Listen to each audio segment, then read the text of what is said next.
யார் ரொம்ப பங்க்சுவலா இருப்பாங்க? நானா பேர் சொல்லு. அம்மா அஸ்வின். வைபோட கம்பேர் பண்ணா நான் தான் இல்ல சார். ஆமா ஆமா கண்டிப்பா. ஓகே. இது தெரிஞ்சுதான் நீங்க 2 பேரும் உங்க 2 பேர் குடும்பத்துக்கிட்டயும் இன்னும் விஷயத்த சொல்லல. am I correct? இல்ல சொல்லிட்டீங்களா? நினைச்சேன். ஆக்சுவலி காதலிக்கிற வரைக்கும் அது 2 பேர் சம்பந்தப்பட்ட ஒரு சம்பவம். அது ஒரு சின்ன விதை. ஆனா அந்த விதை பூமியில விழுந்து கல்யாணங்கிற பெரிய மரமாகும்போது அந்த குடும்பத்து உறவுகள் எவ்வளவு பறந்து விரிஞ்சு போகுது. எத்தனை கிளைகள், இலைகள், பூக்கள், காய்கனிகள், அந்த மாதிரிதான் உறவுகளும்.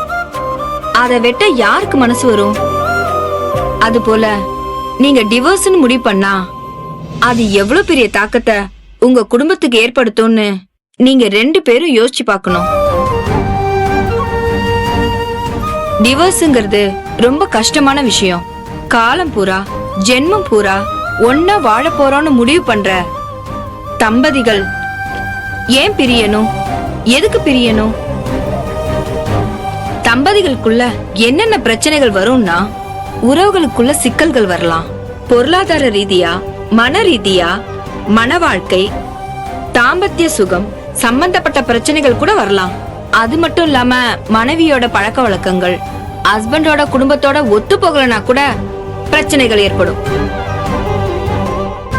அப்போ ஹஸ்பண்ட் வீட்டுக்காரங்க அந்த பொண்ணோட கலந்து பேசி என்ன நினைக்கிறாங்கன்னு கொஞ்சம் ஓப்பனா சொல்லணும்.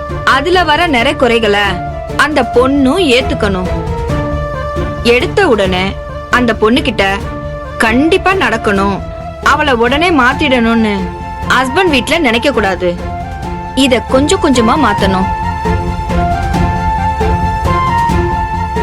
அதே போல மாமியார் மருமகளுக்குள்ள அந்த கணவன் சம்பந்தமான பொசசிவ் போட்டி பொறாமல்லாம் வரலாம். புள்ள தாங்கிட்டதான் எப்பவும் போல இருக்கணும்னு அம்மா நினைக்கலாம். நான் இவரை தானே நம்பி வந்தேன், இவர் அம்மா பக்கமே சப்போர்ட் பண்றாரே, நான் என்ன பண்ணுவேன் அப்படின்னு மனைவி கூட வருத்தப்படலாம். எப்பவுமே புதுசா வந்த மனைவி தான் அம்மாவை குறை சொல்றத எந்த ஹஸ்பண்டாலையும் ஏத்துக்க முடியாது. ஆனா நேரடியா அதை சொன்னா மனைவி வருத்தப்படுவாளேன்னு கணவன் அம்மா விஷயத்த மனைவி கிட்டையும், மனைவி விஷயத்த அம்மா கிட்டையும் மறைக்கிறான். அதனாலயும் பிரச்சனை வரலாம்.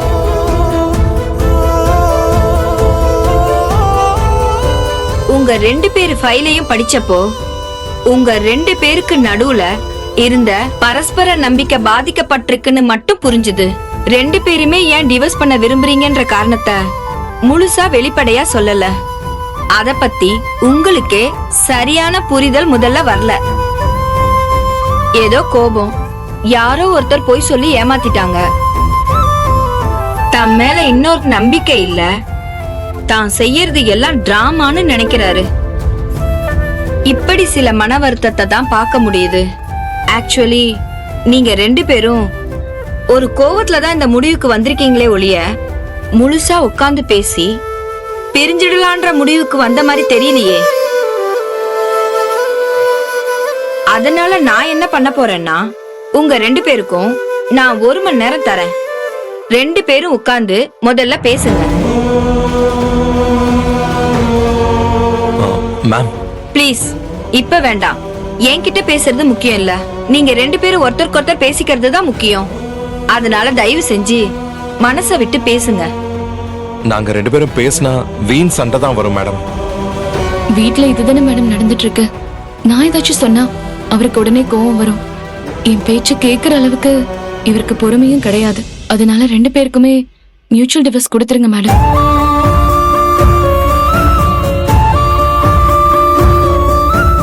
ஓகே, புரியுது. அவசரப்படாதீங்க. 2 பேரும் பேசுங்க, சண்டை போடுங்க, கோவப்படுங்க.